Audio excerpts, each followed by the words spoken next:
നമസ്കാരം. ഇനി ഞങ്ങൾ പറയാം സോഷ്യൽ റിയാലിറ്റി ഷോയുടെ ഒരു പുതിയ എപ്പിസോഡിലേക്ക് എല്ലാ പ്രിയപ്പെട്ട പ്രേക്ഷകർക്കും സ്വാഗതം. എനിക്ക് സാധിക്കും എന്ന നിങ്ങളുടെ വിശ്വാസമാണ് നിങ്ങളുടെ ബുദ്ധിയേക്കാൾ പ്രധാനം. അതെ, your I can is more important than your IQ. പ്രശസ്ത എഴുത്തുകാരൻ ശ്രീ റോബിൻ ശർമ്മയുടെ the monk who sold his Ferrari എന്ന പുസ്തകത്തിലേതാണ് ഈ വരികൾ. ഏറ്റെടുത്ത ഓരോ ദൗത്യവും വിജയത്തിലെത്തിക്കുന്നതിന് പിന്നിൽ കുടുംബശ്രീ വനിതകളുടെ വിശ്വാസം തന്നെയാണ്. ആത്മവിശ്വാസത്തിന്റെ കരുത്തിൽ വിജയം വരിച്ചവരുടെ വേദിയാണ്. ദൂരദർശന്റെ പ്രിയപ്പെട്ട പ്രേക്ഷകർക്ക് ഒരിക്കൽ കൂടി സ്വാഗതം. ഇനി ഞങ്ങൾ പറയാം.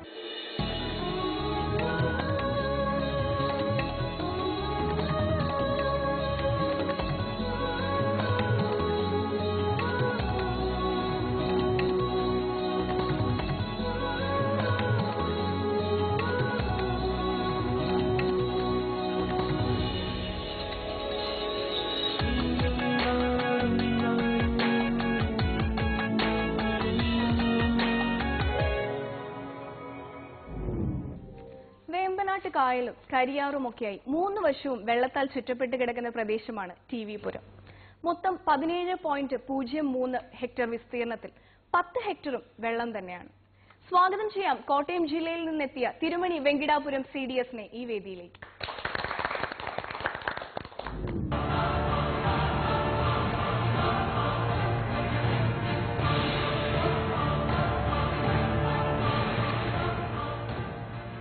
TV പുരം CDS മൊത്തം ADS 14, അയൽക്കൂട്ടം 247, BPL അംഗങ്ങൾ 1065, APL അംഗങ്ങൾ 2971, SC അംഗങ്ങൾ 342, ST അംഗങ്ങൾ 38.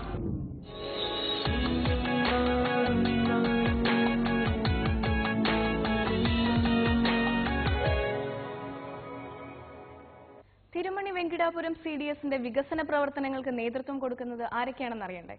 നമുക്ക് പരിചയപ്പെടാം തിരുമണി വെങ്കിടാപുരം CDSലെ വനിതാ സാരഥികളെ. ലീലാമ്മ സിറിയക്ക് MD ഉപസമിതി കൺവീനർ, ചന്ദ്രലേഖ ശ്രീമോൻ ഇപ്പോഴത്തെ ചെയർപേഴ്സൺ, സുമ അനിൽകുമാർ മുൻ CDS chairperson, Rajamma Velayudhan gender RP, Sreerekha Sudheeran panchayat president.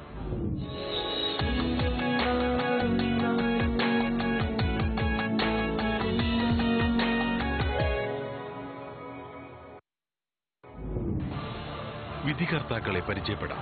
Larry Baker Centre for Habitat സ്റ്റഡീസിന്റെയും കോസ്റ്റ് ഫോർഡിന്റെയും ചെയർമാനും സാമ്പത്തിക ശാസ്ത്രജ്ഞനുമായ ഡോക്ടർ KP കണ്ണൻ, മുൻ additional chief secretary Shrimati Nivedita P Haran, Kozhikode സർവകലാശാല സ്ത്രീ പഠന കേന്ദ്രം മേധാവി Shrimati Mini Sukumar, Thiruvananthapuram medical college community medicine വിഭാഗം additional professor doctor Indu PS, Tirur സംസ്കൃത സർവകലാശാല കേന്ദ്രം അധ്യാപികയും എഴുത്തുകാരിയുമായ ഡോക്ടർ ഷംഷാദ് ഹുസൈൻ.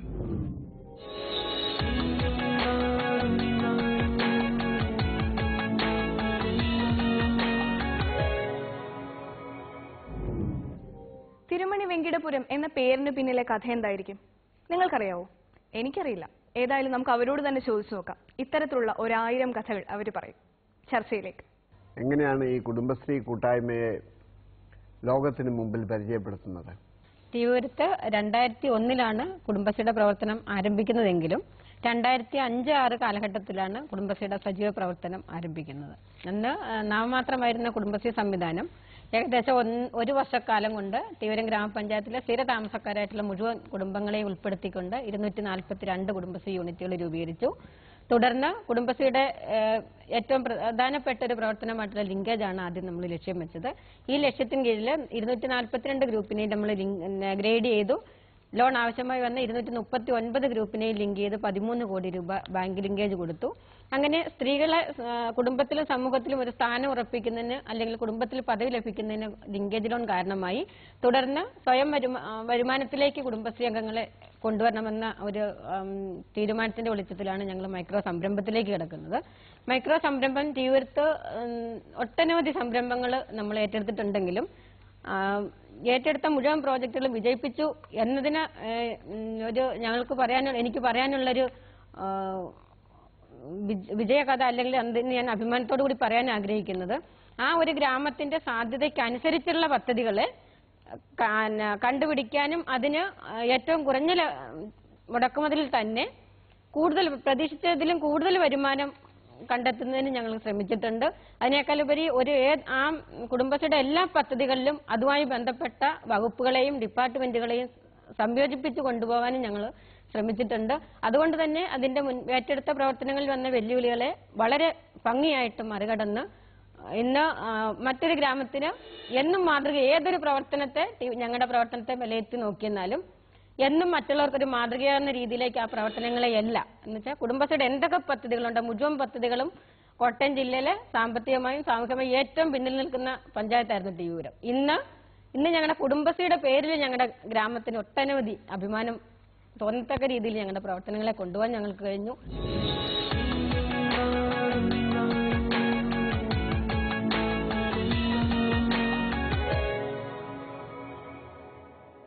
കുടുംബശ്രീയുടെ വേറിട്ടൊരു സംരംഭത്തിന്റെ കാഴ്ചകളാണ് ഇനി പ്രേക്ഷകരെ കാത്തിരിക്കുന്നത്.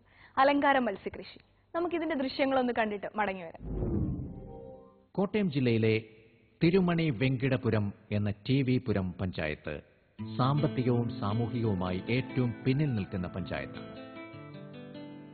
ഇവിടെയുള്ള 4624 കുടുംബങ്ങളിൽ 3987 പേരും കുടുംബശ്രീ അയൽക്കൂട്ടമായി മാറിയ കുടുംബങ്ങളാണ്.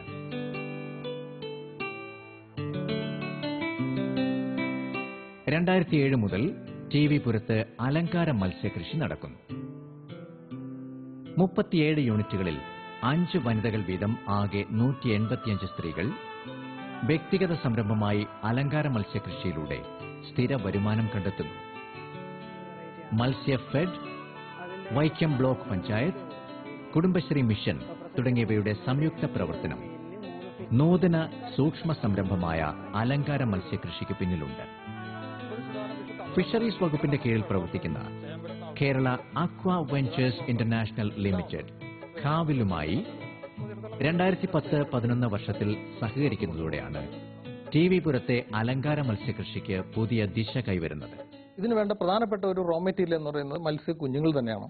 ഇത്തരത്തിലുള്ള യൂണിറ്റുകൾ പ്രധാനമായും ഉദ്ദേശിക്കുന്നത് വീടിനോട് ചേർന്ന് അലങ്കാര മത്സ്യങ്ങളുടെ ഉൽപാദനം ഏറ്റവും ലാഭകരമായ രീതിയിൽ അത് ചെയ്യുന്നതിന് വേണ്ടിയിട്ടുള്ള എല്ലാവിധ മുന്നൊരുക്കങ്ങളോട് കൂടിയാണ് ഈ യൂണിറ്റുകൾ പ്രവർത്തിച്ചു വരുന്നത്. പരിശീലനത്തിനും യൂണിറ്റുകളിലേക്കുള്ള സന്ദർശനത്തിനും പുറമെ സാങ്കേതിക സഹായവും കാവിൽ നൽകി. വിത്തുകൾ നൽകുന്നതിലൂടെ ഉൽപാദന രംഗത്തും വളർച്ചയെത്തിയ അലങ്കാര മത്സ്യക്കുഞ്ഞുങ്ങളെ വാങ്ങുന്നതിലൂടെ വിപണന രംഗത്തും ഇടപെട്ട് കാവിൽ നൂതനമായ ഈ സൂക്ഷ്മ സംരംഭത്തെ സഹായിക്കുന്നു. ആഭ്യന്തര വിപണി കൂടാതെ വിദേശ വിപണിയും കുടുംബശ്രീ മത്സ്യ കർഷകർക്ക് മുൻപിൽ തുറക്കപ്പെട്ടിട്ടുണ്ട്. അതുകൊണ്ട് തന്നെ ഗുണമേന്മ ഉറപ്പുവരുത്താൻ സംരംഭകർക്കും ബന്ധപ്പെട്ട ഏജൻസികൾക്കും വളരെ ശ്രദ്ധയുമുണ്ട്. Italy, France, Singapore, USA, Sri Lanka തുടങ്ങിയ രാജ്യങ്ങളിലേക്ക് കയറ്റി അയക്കപ്പെടുന്ന അലങ്കാര മത്സ്യങ്ങൾ വാങ്ങാനായി 17 ഏജൻസികൾ രംഗത്തുണ്ട്. ഇതിപ്പോൾ ഇതിനകത്ത് കിടക്കുന്ന ബ്ലാക്ക് മോളി ഉണ്ട്, ഗോൾഡ് ഫിഷ് ഉണ്ട്. ബ്ലാക്ക് മോളിയാണ് പ്രസവിക്കുന്ന മീനുകൾ. പിന്നെ ഈ ഗോൾഡ് ഫിഷ് മുട്ടയിടുന്ന മീനുകളായി. പ്രസവിച്ച ഉടൻ കുഞ്ഞുങ്ങളെ തിന്നുന്ന മത്സ്യങ്ങളും കൂട്ടത്തിൽ ഉണ്ട് എന്നതിനാൽ പ്രത്യേക സജ്ജീകരണങ്ങളും ശ്രദ്ധയും മത്സ്യകൃഷിക്ക് ആവശ്യമാണ്. കുഞ്ഞുങ്ങളെ കിട്ടാൻ വേണ്ടിയിട്ടാണ് നമ്മൾ ഇങ്ങനെ കേജ് തയ്യാറാക്കി കുഞ്ഞുങ്ങളെ പ്രസവിക്കുമ്പോൾ കുഞ്ഞുങ്ങളെ നെറ്റിന്റെ കണ്ണിൽ കൂടി താഴത്തോട്ട് പോരും. അത് കോരി വേറൊരു കേജ് തയ്യാറാക്കി അതിനകത്തിട്ട് വളർത്തിയെടുത്ത് 10,000-നും 20,000-നും ഇടയ്ക്ക് വരുന്ന തുക പ്രതിമാസം ശരാശരി ഓരോ അലങ്കാര മത്സ്യ സംരംഭകർക്കും ലഭിക്കുന്നു എന്നത് ശ്രദ്ധേയമായ കാര്യമാണ്. നല്ല വരുമാനമുണ്ട്. ഞങ്ങളുടെ മകളുടെ കല്യാണത്തിനൊക്കെ ഇതിൽ നിന്ന് ഞങ്ങൾ പൈസ എടുത്ത് സഹായിച്ചായിരുന്നു. പിന്നെ വീട്ടിലെ കാര്യത്തിനൊക്കെ നല്ല ഇത് പോകുന്നുണ്ട്. വ്യക്തിഗത സംരംഭമാണെങ്കിലും പലപ്പോഴും കുടുംബാംഗങ്ങൾ ഒരുമിച്ച് ചെയ്യുന്നു എന്നതുകൊണ്ട് കുടുംബങ്ങളിലെ ഇഴയടുപ്പം വർദ്ധിക്കാനും അലങ്കാര മത്സ്യകൃഷി കാരണമായിട്ടുണ്ട്. ഇതിനെ ഉണ്ടാക്കുന്ന തീറ്റ എന്ന് പറയുന്നത് ഞാൻ തന്നെ ഇവിടെ ഉണ്ടാക്കിയെടുക്കുകയാണ്. നമ്മൾ ആദ്യ കാലഘട്ടങ്ങളിൽ തീറ്റ വാങ്ങിക്കുമായിരുന്നു. തീറ്റ വാങ്ങിക്കുമെന്ന് പറയുമ്പോഴത്തേക്കും നമുക്ക് കടയിൽ നിന്ന് കിട്ടുന്ന തീറ്റ ചിലപ്പോൾ പൂപ്പലായിരിക്കും. ആ പൂപ്പലുള്ള തീറ്റ നമുക്ക് പറ്റാതെ വരും. അങ്ങനെ പറ്റാതെ വരുമ്പോഴത്തേക്കിനും ഈ മീനുകൾ ചത്തുപോകും. അപ്പം നമ്മൾ ഓമിനിച്ച് വളർത്തിക്കൊണ്ട് വരുന്ന മീനാണ് ചത്തുപോകണമെന്ന് വിചാരിക്കുക. അപ്പം നമ്മൾക്ക് സാധിക്കത്തില്ലത്.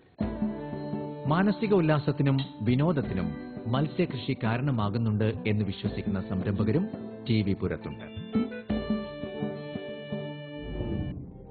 സംസാരം എന്ത് പറയുന്നത് കണ്ടിട്ട് അലങ്കാരം? ഇതിന് വിപണി ഇപ്പോൾ പുറത്തൊക്കെ ഉണ്ട് എന്ന് പറഞ്ഞു. പ്രാദേശികമായിട്ടുള്ള എന്തെങ്കിലും വിഭവങ്ങൾ നമുക്ക് ഇതിൽ പ്രയോജനപ്പെടുത്താൻ പറ്റുന്നുണ്ടോ? ഇപ്പം മീനിന്റെ തീറ്റ നിങ്ങൾ തന്നെ ഉണ്ടാക്കുന്നു എന്ന് പറഞ്ഞു. അതെങ്ങനെയാണ്? അവിടുത്തെ എന്തെങ്കിലും വിഭവം വെച്ചിട്ടാണോ? നമുക്ക് തന്നെ ഉണ്ടാക്കാവുന്നതേ ഉള്ളൂ. അതിനകത്ത് കപ്പപ്പൊടി, തവിട്, വൈറ്റമിൻ എയുടെ ഗുളിക, മുട്ടയുടെ മഞ്ഞക്കരു ഇതെല്ലാം കൂടെ മിക്സ് ചെയ്ത് അപ്പച്ചമ്പിന്റെ തട്ടിൽ വെച്ച് ആവി കയറ്റി സേവാനാഴിയിൽ ഇങ്ങനെ പിഴിഞ്ഞെടുത്ത് വെയിലത്ത് വെച്ച് ഉണക്കി പൊടിച്ചെടുക്കും. പിന്നെ അത് കൂടാണ്ട് ഇത് നമ്മൾ ശാസ്ത്രീയമായി പഠിപ്പിച്ചു കൊടുത്ത തീറ്റ ഉണ്ടാക്കല്. അതിനേക്കാൾ ഉപരി ഇന്ന് അലങ്കാര മത്സ്യകൃഷി ചെയ്ത് സ്വന്തം കുഞ്ഞുങ്ങളെ പോലെ ഓമനിച്ച് വളർത്തിയ സാഹചര്യത്തിലും വീട്ടിൽ മേടിക്കുന്ന മീനുണ്ട്. മത്തി വേവിച്ച് ഇട്ടുകൊടുക്കും. കപ്പ വേവിച്ചത് ബാലൻസ് വരുന്നുണ്ടെങ്കിൽ അത് അരച്ച് ഇട്ടുകൊടുക്കും. ഇങ്ങനെ സംരംഭകരുടെ ഉള്ളിൽ ഐഡിയാസ് ഒത്തിരി ഫീൽഡിലേക്ക് തീറ്റയുടെ ഇതിൽ കൊണ്ടുപോകും. അപ്പൊ അതിനവിടെ പൈസയ്ക്ക് മേടിക്കേണ്ടാത്ത രീതിയിലേക്കൊരു തീറ്റ നിർമ്മാണം അവിടെ കൊണ്ടുവരുന്നുണ്ട്. ആദ്യം ഈ സംരംഭത്തെ തുടങ്ങാനായിട്ട് നൂതനമാണ്, കണ്ടിട്ടില്ല, കേട്ടിട്ടില്ല, വളർത്തി പരിചയമില്ലാത്തതിന്റെ പേരിൽ 100 പേർക്ക് തുടങ്ങാൻ പ്ലാൻ ഇട്ട പദ്ധതി ഒരാളെ കൊണ്ടൊന്ന് തുടങ്ങാൻ പെട്ട പാട് ഭയങ്കര. സോഫിയുടെ അനുഭവം എന്താണ് ഇത് ചെയ്തിട്ട് എന്തൊക്കെയാണ് നിങ്ങൾക്ക് കിട്ടുന്നത്? മത്സ്യബെഡിൽ നിന്നും ഈ ട്രെയിനിങ് ലഭിച്ചതിന് ശേഷം ബാങ്കിൽ നിന്നും ഗ്രൂപ്പ് അടിസ്ഥാനത്തിൽ 1.25 ലക്ഷം രൂപ ലഭ്യമാക്കാൻ സാധിച്ചു. അതിൽ ഒരംഗത്തിന് 25,000 രൂപ. എത്ര പേരുണ്ടായിരുന്നു? 5 പേര് ഒരു ഗ്രൂപ്പ്. അങ്ങനെ 4 റിംഗ് ടാങ്കും സിൽപോൺ ടാങ്കും 3 ആയി ഞങ്ങളത് ചെയ്യാൻ തുടങ്ങി. ഇപ്പോഴാണ് പിന്നെ CDSന്റെ കുടുംബശ്രീയുടെ നേതൃത്വത്തിൽ കുടുംബശ്രീ ഇടപെട്ട് കാവിൽ നിന്നും 50,000 രൂപ സബ്സിഡി ലഭ്യമാക്കാനും സാധിച്ചു. അതോടുകൂടി അതിനെ ഒന്നുകൂടി ഏകോപിപ്പിച്ചുകൊണ്ട് അതിന്റെ പ്രവർത്തനത്തെ വിജയകരമായി കൊണ്ടുപോകാൻ എനിക്ക് സാധിച്ചു. കാരണം എൻ്റെ കുടുംബത്തിൽ യാതൊരു സാമ്പത്തികമായിട്ട് പിന്നോക്കാവസ്ഥയിൽ ജീവിച്ചിരുന്ന എൻ്റെ കുടുംബത്തെ രക്ഷിക്കാൻ ഈ അലങ്കാര മത്സ്യകൃഷിയിലൂടെ സാധിച്ചു.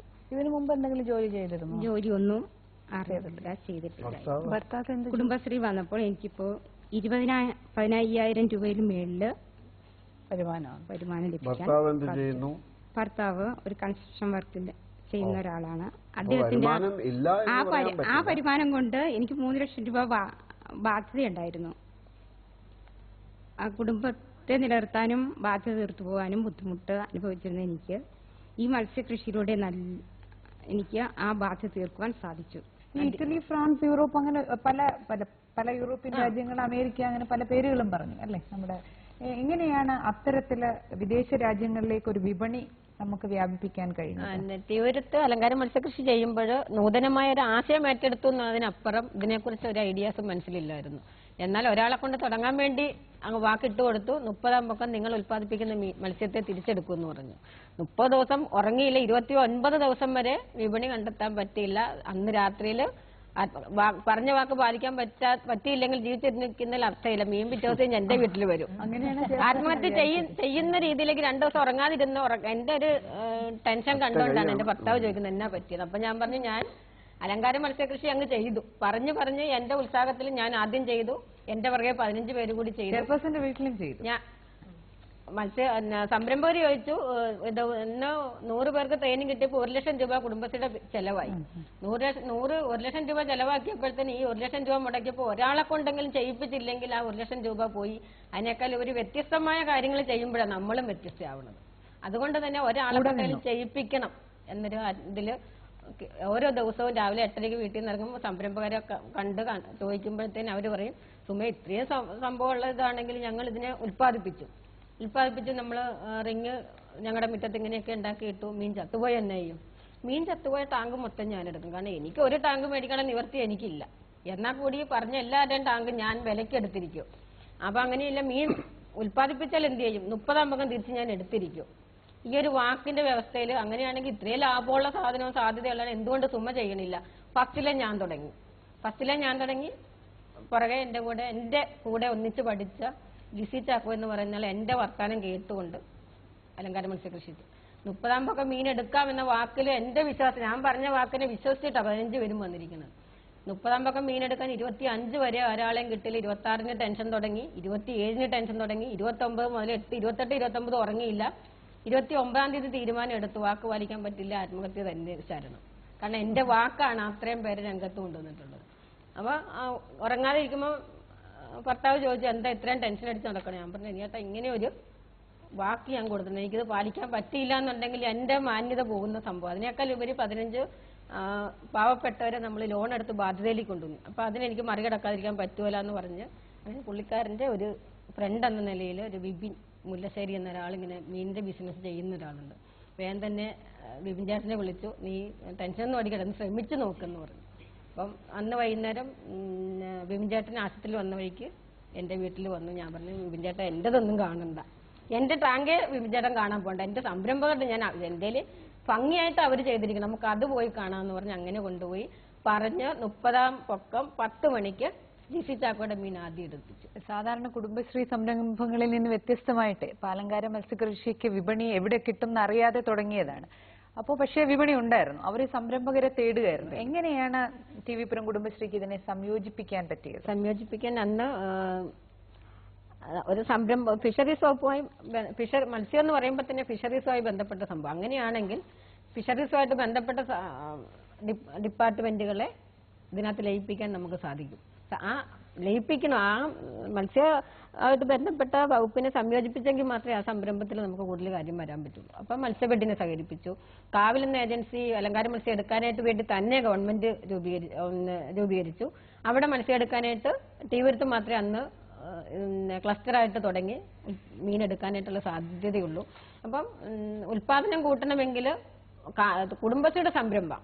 അപ്പം നമ്മൾ അന്ന് വന്ന സാറിന്റെ മുന്നിൽ ഞാനൊരു ഡിമാൻഡ് വെച്ചു, ഇത് കുടുംബശ്രീ ഞങ്ങളുടെ സംരംഭം, കാവിലിന്റെ മീൻ ഇങ്ങനെ തരണമെന്നുണ്ടെങ്കിൽ എന്തെങ്കിലും സഹായം ഇവിടെ വേണം. കാരണം നമ്മുടെ പോയാലൊരു വാക്ക് കിട്ടിയാലൊരു അങ്ങനെ അവരുടെ കൂടി ഒരു ഷെയർ വരുവാണെങ്കിൽ മീനല്ല സർ, മീനല്ല അവരുടെ ഒരു വിഹിതം. നമുക്കിതിന് ഉൽപാദനം വർദ്ധിപ്പിക്കണമെങ്കിൽ നമ്മളിപ്പം മത്സ്യഫെഡ് എന്താണ് അവിടെ മത്സ്യഫെഡ് നമുക്ക് ആവശ്യമുള്ള ട്രെയിനിങ് തരുന്നുണ്ടായിരുന്നു. കുടുംബശ്രീയുടെ കീഴിൽ ചെലവിൽ തന്നെ മത്സ്യഫെഡ് സാമ്പത്തികമായിട്ട് 7,500 രൂപ അടിസ്ഥാന സൗകര്യങ്ങൾക്ക് വേണ്ടി റിങ് പണിയാനായിട്ട് തന്നിരുന്നു. മത്സ്യഫെഡ് ഓരോരുത്തർക്കും 7,500. ഇത് കൂടാതെ ട്രെയിനിങ് മത്സ്യക്കുഞ്ഞുങ്ങൾ അന്ന് ബ്രൂഡിനെ നമ്മൾ മത്സ്യഫെഡിൽ നിന്ന് ആദ്യം മേടിക്കുന്നത്.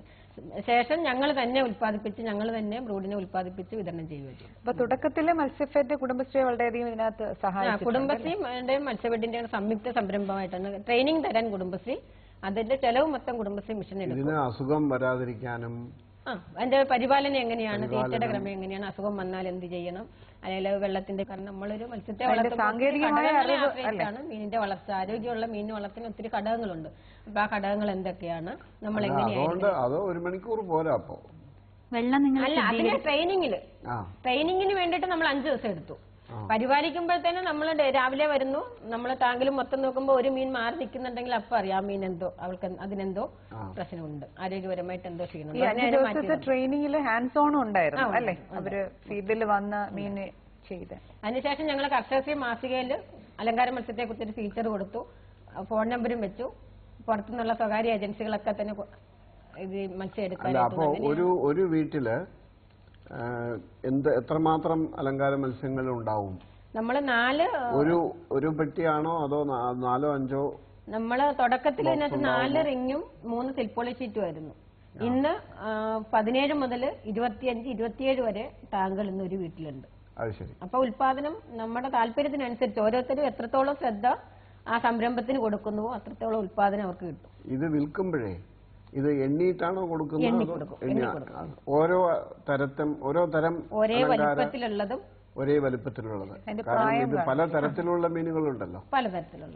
അതിന് എല്ലാറ്റിനും ഒരു വിലയാണോ? അല്ലല്ല, വലിപ്പത്തിനനുസരിച്ചാണ് വില. തരത്തിനനുസരിച്ച് വില മാറുമോ? മീനിന്റെ തരത്തിനനുസരിച്ച് വില മാറും. അപ്പൊ ഒരു കാര്യം ചെയ്യാം, നമ്മൾ ഇനി അലങ്കാരത്തു നിന്നും കുറച്ചുകൂടി മറ്റ് കാര്യങ്ങളിലോട്ട് പോവാം. മുട്ടക്കോഴി ബയോഗ്യാസ് യൂണിറ്റുകളെ കുറിച്ചുള്ള ഫിലിമുണ്ട്, അതും കൂടി കാണാം.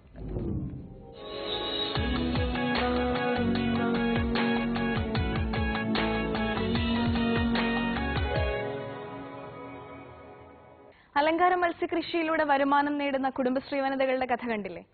ഇനി മുട്ടക്കോഴി വളർത്തലിലൂടെ ജീവിതമാർഗം കണ്ടെത്തുന്ന കുടുംബശ്രീ വനിതകളെ നമുക്ക് പരിചയപ്പെടാം. ദൃശ്യങ്ങളിലേക്ക്.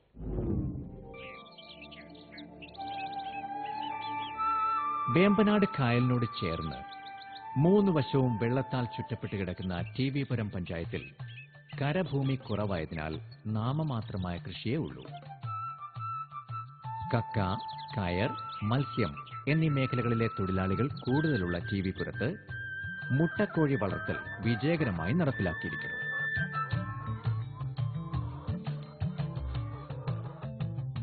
പതിനെട്ട് ഗ്രൂപ്പുകളിലായി 90 കുടുംബങ്ങൾ മുട്ടക്കോഴി സംരംഭത്തിലൂടെ ജീവിതമാർഗം കണ്ടെത്തുന്നു. 2012-13 വർഷം 6 പേർക്ക് മുട്ടക്കോഴികളെ വിതരണം ചെയ്ത് തുടങ്ങിയ പദ്ധതി ഇന്ന് നിരവധി പാവപ്പെട്ട സ്ത്രീകളുടെ വരുമാന മാർഗമായി മാറിയിരിക്കുന്നു. പ്രതിമാസം ശരാശരി 2500 രൂപ ലഭിക്കുന്നവരും കൂടുതൽ കോഴികൾ ഉള്ളതിനാൽ കൂടുതൽ വരുമാനം ലഭിക്കുന്നവരും ടി.വി.പുരത്തുണ്ട്. കുടുംബശ്രീ വിപണന കേന്ദ്രത്തിൽ മുട്ടകൾ സംഭരിക്കുകയും പണം രൊക്കമായി നൽകുകയും ചെയ്യുന്നു. നാടൻ കോഴികളുടെ മുട്ടകൾക്ക് കടകളിലും വിപണന സാധ്യത നന്നായുണ്ട്. കുടുംബാംഗങ്ങളുടെ സഹായം ചിലർക്ക് ലഭിക്കാറുണ്ടെങ്കിലും പ്രധാനമായും വ്യക്തിഗത സംരംഭമാണ് മുട്ടക്കോഴി വളർത്തൽ.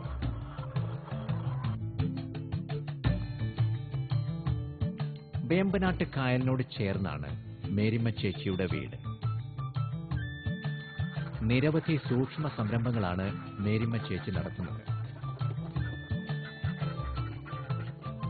കരിമീൻ, മുട്ടക്കോഴി, താറാവ്, ഇറച്ചിക്കോഴി, പച്ചക്കറി കൃഷി, അലങ്കാര മത്സ്യം തുടങ്ങിയവയെല്ലാം മേരിമ്മ ചേച്ചിയുടെ നിത്യജീവിതവുമായി അഭേദ്യമായി ബന്ധപ്പെട്ട് കിടക്കുന്നു. 3 മക്കൾക്കും വളരെ നല്ല രീതിയിൽ വിദ്യാഭ്യാസം നൽകാനും അതിലൂടെ അവർക്ക് മികച്ച ജോലി ലഭ്യമാക്കാനും കഴിഞ്ഞത് മേരിമ്മ ചേച്ചിയുടെ നേട്ടമാണ്. മുട്ടക്കോഴി കൃഷി നല്ല ആദായമാണ്. അതുകൊണ്ട് എല്ലാവരും ചെയ്താൽ ആർക്കും ഒരു പൈസ നമ്മുടെ പെണ്ണുങ്ങടിയിൽ ഒരു പൈസ ഇല്ല എന്നുള്ളത് വരത്തില്ല. അപ്പോൾ ഒന്നും ഇല്ലായിരുന്നപ്പോൾ ഇതെങ്ങനെ ജീവിക്കുമെന്ന് ഞാൻ വിചാരിച്ചിട്ടുണ്ട്. വല്ല ബാങ്കിൽ നിന്ന് വല്ല ലോൺ വെറുതെ കിട്ടുമോ അതൊന്നും അറിയത്തില്ലല്ലോ. ഇപ്പം എന്ന് പറയുന്നത് എവിടെ ചോദിച്ച് കുടുംബശ്രീ ആണേലും എത്ര ലക്ഷം വേണേലും ഞങ്ങൾക്ക് കിട്ടും.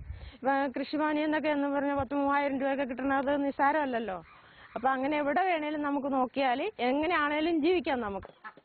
ഇവരുടെ മാസ വരുമാനം മുട്ടക്കോഴിയിൽ നിന്ന് മാത്രം 10,000-ഓളം രൂപയും ആകെ വരുമാനം 22,000 രൂപയുമാണ്. പ്രകൃതിയോട് പൂർണ്ണമായും ഇഴുകിച്ചേർന്ന ജീവിത രീതിയും ജൈവ ഉൽപ്പന്നങ്ങളുടെ നിർമ്മാണവും മേരിമ്മ എന്ന കുടുംബശ്രീ പ്രവർത്തകയുടെ സവിശേഷതകളാണ്. പൂവൻ കോഴികൾക്ക് വിപണിയിൽ സാധ്യതയുള്ളതിനാൽ 70 ദിവസം പ്രായമുള്ള കുഞ്ഞിനെ വാങ്ങി 3 മാസം വളർത്തി വിൽക്കുന്ന സംരംഭകരും ടി.വി.പുരത്തുണ്ട്. തുടക്കത്തിൽ മുട്ട കുറവായിരുന്നു, പിന്നെ അങ്ങോട്ട് മുട്ട കിട്ടാൻ തുടങ്ങി. പ്രയോജനം ഇതിൻ്റെ വളം ഏറ്റവും നല്ല ഇതാണ്. നല്ല സുഖമൊന്നും ഇല്ല എല്ലാ തരത്തിലും. ഒരു പണിക്ക് പുറത്തിറങ്ങി പോകണമെങ്കിൽ രാവിലെ പോയി രാത്രിയാകുമ്പോഴേ വരാൻ പറ്റുള്ളൂ. ഞങ്ങൾക്ക് 10,000 രൂപ കുടുംബശ്രീയുടെ ഇതിൽ സബ്സിഡി കിട്ടുന്നുണ്ട്. 5,000 രൂപ നബാർഡിൻ്റെയും കൂടെ കിട്ടുമ്പോൾ പിന്നെ പൊട്ടി ഞങ്ങൾക്ക് 5,000 രൂപയെ ചിലവ് വരുന്നുള്ളൂ. അത് അടഞ്ഞു തീർന്നു കഴിഞ്ഞാൽ പിന്നെ നമുക്ക് കോഴിയും കൂടുമൊക്കെ ഇതാകും. കോഴിക്കുഞ്ഞുങ്ങളെ ഉൽപ്പാദിപ്പിച്ച് വിൽപ്പന നടത്തുന്നതും ചിലർക്ക് നല്ല വരുമാന മാർഗമാണ്. മേരിമ്മയെ കൂടാതെ പ്രിയ, ഗ്രേസ് എന്നിവരും വിജയകരമായി മുട്ടക്കോഴി കൃഷി നടത്തുന്നു. ആരാണ് ഈ മൈക്രോ എന്റർപ്രൈസ് ചെയ്യുന്നത്? പറയൂ. മൈക്രോ എന്റർപ്രൈസസ് ഇവിടെ ഇപ്പോൾ 500 പേര് ഈ സംരംഭത്തിൽ മുട്ടക്കോഴി വളർത്തൽ അടുക്കളത്തോട്ടം പദ്ധതിയിലേക്ക് വന്നിട്ടുണ്ട്. ഇത് ഞാൻ ആദ്യം പറഞ്ഞ പോലെ തന്നെ തീവരം ഗ്രാമപഞ്ചായത്തിന്റെ സാധ്യതയ്ക്ക് അനുസരിച്ചുള്ള ഒരു പദ്ധതി തന്നെയാണ്. കാരണം 17 ഹെക്ടർ വിസ്തൃതി ഉണ്ടെങ്കിൽ 10 ഹെക്ടറും വെള്ളമാണ്. ബാക്കി 7 ഹെക്ടറിൽ 4,328 കുടുംബങ്ങൾ താമസിക്കുന്നുണ്ട്. അവിടെ കൃഷി ചെയ്യാനായിട്ട് നമുക്ക് സ്ഥലങ്ങളില്ല. പക്ഷേ JLGയുടെ ലക്ഷ്യം എന്ന് പറയുന്നത് ഭക്ഷ്യസുരക്ഷയെ ലക്ഷ്യമാക്കിക്കൊണ്ടാണ് കുടുംബശ്രീ JLG വിഭാവനം ചെയ്തിട്ടുള്ളത്. ഭക്ഷ്യസുരക്ഷയെ ബന്ധപ്പെടുത്തി നോക്കുമ്പോഴും കോഴിമുട്ട ഉൽപ്പാദനം ഒരു ഭക്ഷ്യസുരക്ഷയുടെ ഭാഗമാണ്. അവിടെ ഒരു വിഷമിച്ച ദിവസം വെറുതെ ഒരു 50 രൂപയുടെ ഒരു വിഷയം എൻ്റെ വ്യക്തിപരമായി എനിക്കുണ്ടായതാണ്. ഈ ഒരു ഐഡിയയിലേക്ക് പോകാനായിട്ടുള്ള ഉണ്ടായ കാരണം ഒരു 50 രൂപയ്ക്ക് വിഷമിച്ചൊരു ദിവസം 50 രൂപ ഉണ്ടാക്കാൻ എന്താണ് മാർഗമെന്ന് ചിന്തിച്ചിട്ടുണ്ടോ? എന്തോ സംരംഭകർ വന്നിട്ടുണ്ട്. കൃഷിസ്ഥലങ്ങൾ ഇല്ലാത്ത ഒരു സാഹചര്യത്തിലാണ് മുട്ടക്കോഴി വളർത്തൽ അടുക്കളത്തോട്ടം പദ്ധതിയിലേക്ക് ഞങ്ങൾ പ്രോജക്റ്റുമായിട്ട് പോകുന്നത്. ഈ കുടുംബശ്രീ വന്നതിന് ശേഷമാണ് നല്ല പ്രവർത്തനം കാഴ്ചവെക്കാൻ സാധിച്ചിട്ടുള്ളത്. പിന്നെ ഞങ്ങൾ സാമ്പത്തികമായി ഒരുപാട് പിന്നോക്കം നിൽക്കുന്ന ഒരു കുടുംബത്തിലുള്ള ആളാണ് ഞാൻ. ഞങ്ങൾ നേരത്തെ തന്നെ ഒരു ചെറിയ വീട് വെച്ചതിന് പിന്നെ സഹകരണ ബാങ്കിൽ നിന്നും കുറച്ച് ലോൺ എടുത്തിട്ടുണ്ടായിരുന്നു. അത് വരുമാന മാർഗത്തിന്റെ കുറവ് കൊണ്ട് അടയ്ക്കാനായിട്ട് പറ്റാത്ത ഒരവസ്ഥയിലേക്ക് എത്തി നിൽക്കുമ്പോഴാണ് ഈ കുടുംബശ്രീയിൽ അംഗമായിട്ട് വന്നത്. കുറച്ചാൾ കഴിഞ്ഞപ്പോൾ അത് പലിശ കൂടി അങ്ങനെ ലക്ഷങ്ങളായി മാറി. അപ്പോൾ അത് കുടുംബശ്രീ അംഗങ്ങളെ അറിയിക്കുകയും അതുപോലെ തന്നെ ഞങ്ങളുടെ ചെയർപേഴ്സന്റെ സമയോചിതമായ ആ ഇടപെടൽ കൊണ്ട് കുടുംബശ്രീയിൽ നിന്ന് ലിങ്കേജ് ലോൺ എടുത്തിട്ട് അത് അംഗങ്ങളുടെ സമ്മതത്തോടു കൂടി അവരുടെ ഒരു ഇടപെടലോടും സഹായത്തോടും കൂടി തന്നെ പിന്നെ ലോണ് തിരിച്ചടക്കുന്ന വായ്പ എനിക്കായിട്ട് നൽകാനായിട്ട് അവർ സന്നദ്ധരായി വന്ന് അങ്ങനെ പിന്നെ ആ ലോണ് എനിക്ക് ബാങ്കിൽ നിന്നും തിരിച്ചടച്ച് ഞങ്ങളുടെ സ്ഥലം ഈട് 5 സെന്റ് സ്ഥലം ഈട് വെച്ചിട്ടാണ് നമ്മളത് വിറ്റ് പോകുന്ന ഒരവസ്ഥയിലേക്ക് വന്നപ്പോഴത്തേക്കിന് കുടുംബശ്രീ അംഗങ്ങളുടെ ഒരു മനസ്സ്, നല്ല മനസ്സിന്റെ ഉടമകളായതുകൊണ്ട് നമ്മളെ സഹായിക്കാൻ, നമ്മുടെ അവസ്ഥ മനസ്സിലാക്കി സഹായിക്കാമെന്നവരെ ഏൽക്കുകയും ചെയർപേഴ്സന്റെ ഇടപെടലും കൂടിയായപ്പോൾ ആ ലോൺ എടുത്ത് തന്ന് എനിക്ക് തന്ന് അത് പിന്നെ ബാങ്കിൽ നിന്നും പലിശ മുതലുമായിട്ട് നമുക്കത് വീട്ടാൻ സാധിച്ചിട്ടുണ്ട്. മുട്ടക്കോഴികൾ മാത്രമേ ഉള്ളൂ, ഇറച്ചിക്കോഴിയില്ല. ഇറച്ചിക്കോഴിയില്ല. അപ്പോൾ നമുക്ക് ഈ 10,000 രൂപ കുടുംബശ്രീ, 5,000 രൂപ നബാർഡ് വെച്ചിട്ടാണ് നമ്മൾ തുടങ്ങിയത് അല്ലേ? അപ്പൊ എങ്ങനെയാണ് അതിന്റെ ഒരു സംവിധാനം? കുടുംബശ്രീയിൽ നിന്ന് നമ്മൾ ഈ സംരംഭം തുടങ്ങുന്നെന്ന് പറഞ്ഞപ്പോഴത്തേക്കിന് 5 പേര് ഗ്രൂപ്പായിട്ട് കൂടി 1 ലക്ഷം രൂപ നമുക്ക് കുടുംബശ്രീയിൽ നിന്ന് ലോണായിട്ട് കിട്ടി. ആ 20,000 രൂപ ആണ് നമുക്ക് ഈ 30 കോഴിയും കൂടും ഒക്കെ കിട്ടി. അതിന്റെ കൂടെ ട്രെയിനിങ്, അതിന്റെ കൂടെ 5 ദിവസത്തെ ട്രെയിനിങ്ങും കിട്ടിയിട്ടാണ് നമ്മൾ ഇതിനെ പരിപാലിക്കുകയും വളർത്തുകയും ചെയ്യുക. അതിന്റെ കൂടെയാണ് നമ്മൾ SNDP-യിലെ കോഴീനും കൂടി എടുത്ത് വരുമാന മാർഗം കൂട്ടുന്നത്. 50 കോഴിയുണ്ട് ഇപ്പോ. അല്ല, 45 കോഴി. 45. അപ്പൊ 45 മുട്ട കിട്ടുമോ? 45 മുട്ട കിട്ടും. ആദ്യം 1-2 മുട്ടയൊക്കെ കുറയുമായിരുന്നു. 30 കോഴി ആദ്യമേ ഇടുമ്പോഴത്തേക്കിന് ഒരു 1-2 മുട്ടയൊക്കെ കുറയുമായിരുന്നു. ബാക്കി മുട്ട കിട്ടുമായിരുന്നു. ദിവസവും കൊടുക്കുകയാണോ? ദിവസമല്ല, ആഴ്ചയിൽ മുട്ട എടുക്കാൻ ആള് വരും. വീട്ടിലല്ല, ഞങ്ങളുടെ വീടിന്റെ പരിസരത്ത് റോഡ് സൈഡിലാണ് താമസിക്കുന്നത്. അപ്പൊ വൈക്കത്തുനിന്ന് ഞങ്ങളുടെ കുടുംബശ്രീയുടെ വിപണന കേന്ദ്രത്തിലല്ലേ കൊടുക്കുന്നത്? അവിടെ ഉണ്ട്. മുട്ടക്കോഴിയുടെ നിങ്ങളല്ലാതെ വേറെ ആരെങ്കിലും ഉണ്ടോ? ഞാൻ 2006 കുടുംബശ്രീയിൽ വന്നതാണ്. കുടുംബശ്രീയുടെ പ്രവർത്തനത്തിലൂടെ NRIGയുടെ ഉപസമിതി കൺവീനറാണ്. അപ്പൊ തൊഴിലുറപ്പ് പദ്ധതിയാണ് എന്റെ പ്രധാന മേഖല. പിന്നെ അതിനോടൊപ്പം എനിക്ക് 2 പെൺകുട്ടികളാണ്. ഹസ്ബൻഡ് വയ്യാതെ 2006 അസുഖക്കാരനായതാ. മജ്ജയിൽ ക്യാൻസർ ആയിരുന്നു. ഇപ്പൊ മരിച്ചിട്ട് 1 വർഷം കഴിഞ്ഞു. അങ്ങനെ ഇരിക്കുന്ന സാഹചര്യമാണ്. അപ്പൊ എനിക്ക് ഇവരുടെ കാര്യം നോക്കണം. ഈ പറഞ്ഞ പോലെ കുട്ടികളെ മൂത്ത ആള് BSc നേഴ്സ് കഴിഞ്ഞ് ഇപ്പൊ പ്രൈവറ്റ് ആയിട്ട് വർക്ക് ചെയ്യുന്നു. ഇളയാള് പഠിക്കുന്നുണ്ട്. അങ്ങനെ നിൽക്കുന്നു. വേറെ ആരെങ്കിലും ഉണ്ടോ? അമ്മയോ? വേറെ ആരുമില്ല. ഞങ്ങൾ 3 പേരെ ഇപ്പൊ വീട്ടിലുള്ളു. അപ്പൊ എനിക്ക് ഇവരുടെ ജീവിതത്തിനുള്ള മാർഗം കണ്ടെത്തണമായിരുന്നു. അപ്പൊ ഞാൻ തൊഴിലുറപ്പും അവിടെ കിട്ടുന്ന പണി അതും എടുക്കും. അതിനോടൊപ്പം അലങ്കാര മത്സ്യം ചെയ്യുന്നുണ്ട്, മുട്ടക്കോഴി വളർത്തുന്നുണ്ട്. അങ്ങനെയുള്ള ഇതിലൊക്കെ അങ്ങോട്ട് മുന്നോട്ട് പോയിക്കൊണ്ടിരിക്കുന്നത്. ഇപ്പൊ പല വീടുകളിലും ഇത് രണ്ടും ഉണ്ടല്ലേ? കുടുംബശ്രീയുടെ പല നമുക്ക് ഒരു വരുമാനം മാത്രം. ഇപ്പൊ തൊഴിലുറപ്പ് പദ്ധതി നമുക്ക് 365 ദിവസം നമുക്ക് കിട്ടിയില്ല. അതിനകത്ത് മേറ്റാണ് 6 വർഷമായിട്ട് തുടർച്ചയായിട്ട് തൊഴിലുറപ്പിന്റെ കാര്യങ്ങൾ പറയൂ. എത്ര പേർക്ക് തൊഴിൽ കൊടുക്കാൻ പറ്റി ഒരു കൊല്ലം? തൊഴിലുറപ്പ് നമുക്കിപ്പോ ഞങ്ങളുടെ പഞ്ചായത്തിൽ 3600 പേര് തൊഴിൽക്കാരുടെ എടുത്തവരുണ്ട്. അതിൽ 1600 പേർക്ക് നമുക്ക് ശരാശരി തൊഴിൽ കൊടുക്കാൻ പറ്റുന്നുണ്ട്. ഒരു 70-100 വർക്ക് കിട്ടുന്നുണ്ട്. എന്താണ് പുതിയ ചെയർപേഴ്സന്റെ കാഴ്ചപ്പാടിൽ ഇനി ചെയ്യാനുള്ളത്? എല്ലാം ചെയ്തു കഴിഞ്ഞു, ഇനിയിപ്പോ ഒന്നുമില്ല, വീട്ടിലിരുന്നാ മതിയൊന്നും പറഞ്ഞതിനെയൊക്കെ ഇനി മുന്നോട്ട് കൊണ്ടുപോകണം തന്നെയാണ്. പറയൂ, എന്താ നിങ്ങളുടെ? ഞാനിപ്പോ കേറിയിട്ട് ഞാൻ ജനുവരി 26-നാണ് ആദ്യമായിട്ട് കേറിയത്. അതിനു മുമ്പ് ADS-ലും CDS-ലൊക്കെ വർക്ക് ചെയ്തിട്ടുണ്ട്. അത്രയേ ഉള്ളൂ. പിന്നെ ഞാൻ മുന്നോട്ട് കൊണ്ടുപോകാൻ ഇപ്പൊ ട്രെയിനിങ്ങുകൾ നമുക്ക് ഈ മാസം അവസാനമാണ് നമുക്ക് ട്രെയിനിങ്ങുകൾ തരുന്നത്. ഇതിന്റെ ആദ്യത്തെ ട്രെയിനിങ് കിട്ടിയിട്ടില്ല. ആ ട്രെയിനിങ്ങുകൾ കഴിഞ്ഞിട്ട് നമ്മൾ പുതിയ സംരംഭത്തിലേക്ക് കയറിയാൽ മതി എന്നാണ് ജില്ലാ മിഷൻ പറഞ്ഞിരിക്കുന്നത്. അപ്പൊ നമുക്ക് ഇപ്പൊ ആ ഒരു അറിവിന്റെ കുറവുണ്ടല്ലോ. ഇപ്പൊ നമ്മൾ ആദ്യമായിട്ട് കയറിയതല്ലേ. ജില്ലാ മിഷൻ നമുക്ക് ഒരു പ്രവർത്തനങ്ങൾ തുടങ്ങാനുള്ള ചെയർപേഴ്സൺമാർക്കുള്ള ട്രെയിനിങ്